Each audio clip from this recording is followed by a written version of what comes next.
Hey guys, my name is Rob, and today we're reviewing the GameSir X5 Lite. This is a telescopic mobile controller compatible with Android and iOS devices that use USB Type-C connection.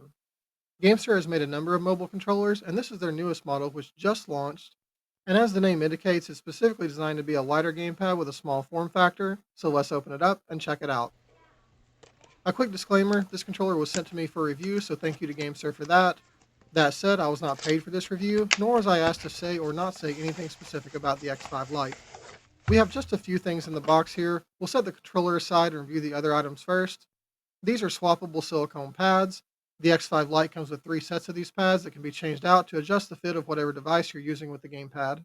Then we have the manual, which is the typical GameSir style, meaning a large folded sheet with kind of small print. I'm not a big fan of these, and I'll probably just download a digital version from their website instead of trying to read this thing. And that's literally all of the accessories. So then we just have the gamepad. First impressions, it really is super light. I believe GameSir states 135 grams, and it's noticeably lighter than my iPhone 15, just as a reference. As far as the design, I think the black and gray looks nice, but the first thing that stands out is that it really is very small, so we'll see how it feels gaming with it. As far as features, we have membrane face buttons, but they do have a pretty short travel distance. Like everything else on the controller, they're small, smaller than typical face buttons on a controller, which probably contributes to the short travel. The D-pad is also membrane, and it's very quiet. It feels pretty tight, not too mushy, much like the face buttons. Other inputs include the menu and view buttons, as well as the home button and the M button. We also have Hall Effect sticks, and based on GameSir's history with Hall Effect gamepads, I assume these will perform well, but these are not full-size sticks. They're much smaller than standard sticks, both in terms of height and diameter. For reference, this is an Xbox Elite stick, and you can see the head of the stick on the X5 Lite is drastically smaller. It's actually quite a bit smaller than those on Switch Joy-Cons even. On top we have shoulder buttons, also membrane, and again they feel very tight, no looseness or wiggle.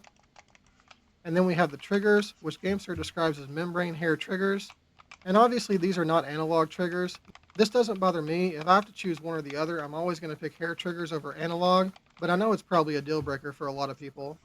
And then nothing on the back in terms of inputs, but I do want to point out the grips. They're not rubberized, but they are textured and also have an ergonomic shape, so considering the size, the gamepad actually feels good in my hand. My middle fingers just naturally rest on this curve, which I assume is the idea, and it's comfortable, again considering the size.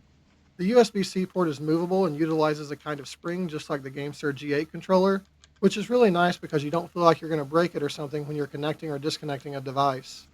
The full width of the controller when expanded is listed as 213 millimeters, which is noticeably wider than some of their other models, including the X3 and the G8 Galileo. The X5 Lite will easily fit my iPad mini, whereas I had to modify my G8 to accommodate the iPad.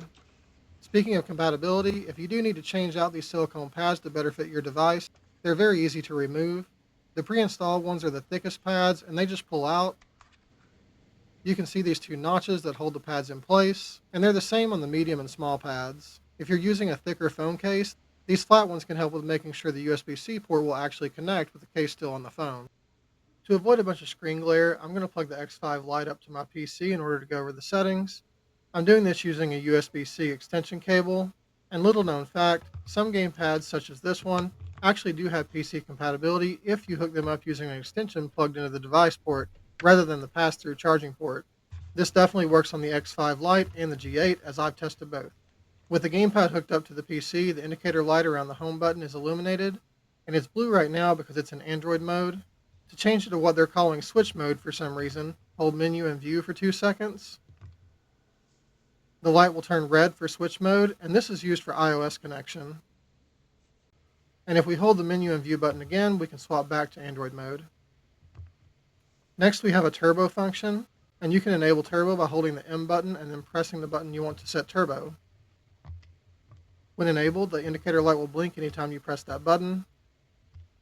Hold M and press that button again to clear turbo. You can also change the face button layout to switch layout, so swapping A with B and X with Y by pressing and holding M plus the A button for 2 seconds. And you can repeat the process to swap back to standard or Xbox layout.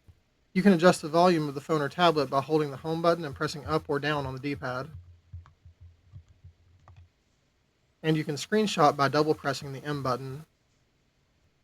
Lastly, you can recalibrate the sticks by holding Menu, View, and Home for 3 seconds. The indicator light will flash to show the gamepad is in calibration mode. Fully rotate both sticks 3 to 4 times, then press A to save calibration. That covers the settings you can do on the gamepad itself, but according to GameSir, you can also customize the X5 Lite in their mobile app. Unfortunately, as of the time of this recording, the X5 Lite hasn't populated in the app yet, so I have no way of demonstrating the options available there. I don't want to assume they'll be the same options as those for another controller. The launch of the X5 Lite is also being used to promote GameSir's GameHub app, which is their own gaming platform that supports PC emulators, cloud gaming, and game streaming. I intended to talk about GameHub in more detail, but unfortunately it's not yet available for iOS, and I just don't happen to own an Android device suitable for gaming. I did install it on a Kindle Fire tablet just to see what it looked like, and it's fairly clean. You can search for PC games and play via PC Link. You can install Google Play games, you can utilize Xbox Remote Play and cloud streaming, and PS Remote Play. So there's a lot here, and I may do a detailed video on this if and when an iOS version launches. While we have the X5 Lite connected to the PC, we'll jump over to some testing, and we can do most of the usual tests connected this way. This is going to be pretty quick, and we'll start with polling rate as usual. You'll notice the gamepad does show up as the X5 Lite. I wasn't expecting a lot here. Typically, mobile controllers are at or around 125 Hz polling rate, but surprisingly, with the X5 Lite, we're getting noticeably better than that.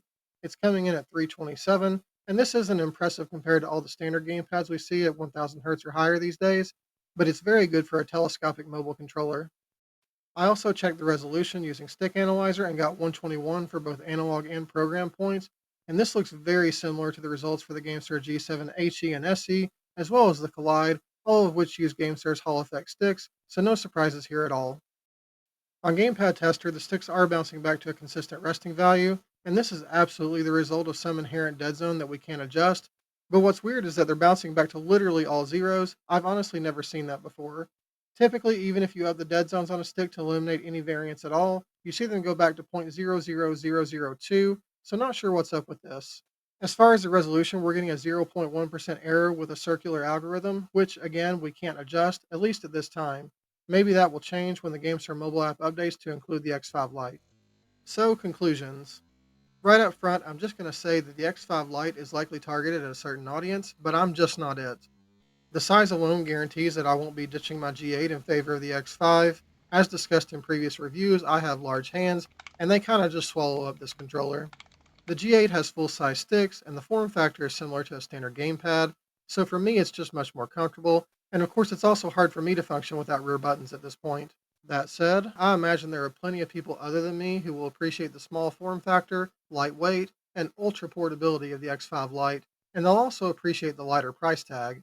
In addition to being the smallest and lightest mobile controller GameSir offers, this is also their cheapest option. It's currently listed on their website for $34.99, whereas my beloved G8 is $80, and the Bluetooth version of G8 will run you $100.